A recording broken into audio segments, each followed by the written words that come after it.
தமிழ்நாடு அரசு தாக்கல் செய்துள்ள மேல்முறையீட்டு மனுவை தள்ளுபடி செய்து உச்சநீதிமன்றம் உத்தரவினை பிறப்பித்திருக்கிறது. இது தொடர்பான கூடுதல் விவரங்களை எமது செய்தியாளர் நிரஞ்சன் வழங்க கேட்கலாம். வணக்கம் நிரஞ்சன், இது குறித்த கூடுதல் விவரங்கள்.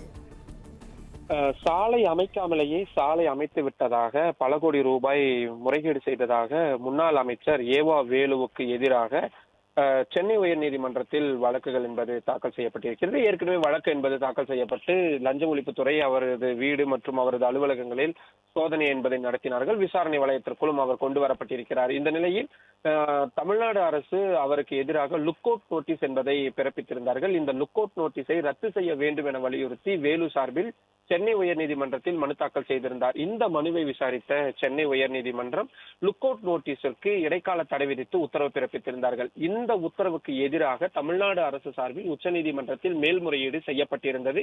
இந்த மனு மீதான விசாரணை என்பதுதான் உச்சநீதிமன்ற நீதிபதிகள் விக்ரம்நாத் மற்றும் சந்தீப் மேத்தா ஆகியோர் அடங்கிய அமர்வு முன்பு விசாரணைக்கு வந்தது.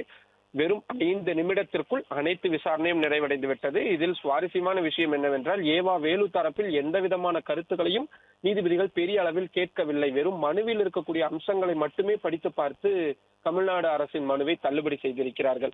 தமிழ்நாடு அரசு சார்பில் மூத்த வழக்கறிஞர் அபிஷேக் மனு சிங்வி ஆஜராகியிருந்தார். வேலு சார்பில் மூத்த வழக்கறிஞர் முகுல் ரோத்தகி ஆஜராகியிருந்தார்.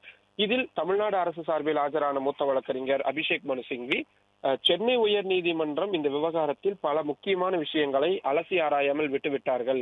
அது மட்டும் இல்லாமல் அவரது வீட்டில், அதாவது வேலுவுடைய வீடு மற்றும் அவரது சொந்தமான இடங்களில் சோதனை செய்ய போகிறோம் என்று லஞ்ச ஒழிப்புத்துறையிடமிருந்து தகவல் வந்த உடனேயே ஆள் எஸ்கேப் ஆகிவிட்டார். அவர் சிங்கப்பூர், இந்த வார்த்தையெல்லாம் அவர்கள் பயன்படுத்தியதுதான், நாம சொல்லவில்லை.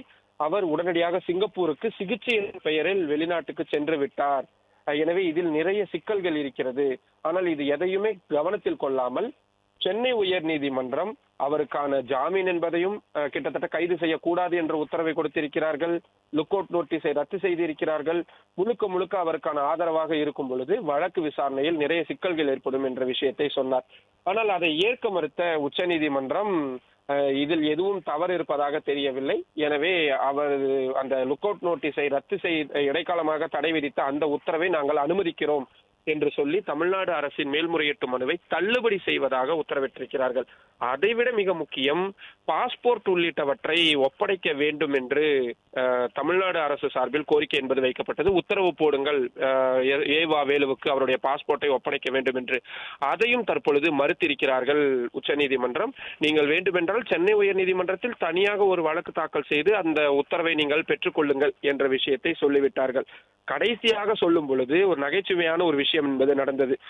ஏவா வேலு தரப்பில், நான் ஒரு முன்னாள் அமைச்சர், அரசு என்பது மாறி இருக்கிறது, ஆட்சி மாற்றம் ஏற்பட்டிருக்கிறது, பழிவாங்கும் நடவடிக்கையின் ஆரம்ப கட்டம் தான் இது என்ற வார்த்தையை ஏவா வேலு தரப்பு பயன்படுத்தினார்கள். உடனே இன்னொரு நீதிபதியான சந்தீப் மேத்தா சிரித்து கொண்டே, நீங்கள் இருந்த பொழுது இதைத்தானே செய்தீர்கள், அப்படி இருக்கும் பொழுது உங்களுக்கு நான் ஒரு இலவசமான சட்ட ஆலோசனை என்பதை வழங்குகிறேன், இது போன்ற விஷயங்களுக்கு தயாராக இருங்கள், நீங்கள் எந்த தவறும் செய்யவில்லை என்றால் எதற்கு பயப்பட வேண்டும், அதனால் நீங்கள் சுலபமாக நீங்கள் இதில் இருங்கள் என்ற ஒரு விஷயத்தை சொல்லியிருக்கிறார்கள். மொத்தத்தில் இந்த வழக்கு தள்ளுபடி என்பது ஆகியிருக்கிறது. தமிழ்நாடு அரசுக்கு ஒரு பின்னடைவான ஒரு விஷயமாக இருக்கிறது. அதே நேரத்தில் நீதிபதிகள் கொடுத்திருக்கக்கூடிய கருத்துகள் என்பது தமிழ்நாடு அரசியலில் பல்வேறு விவாதங்களையும் தொடங்கி வைக்கும் என்பதில் மாற்று கருத்தில்லை.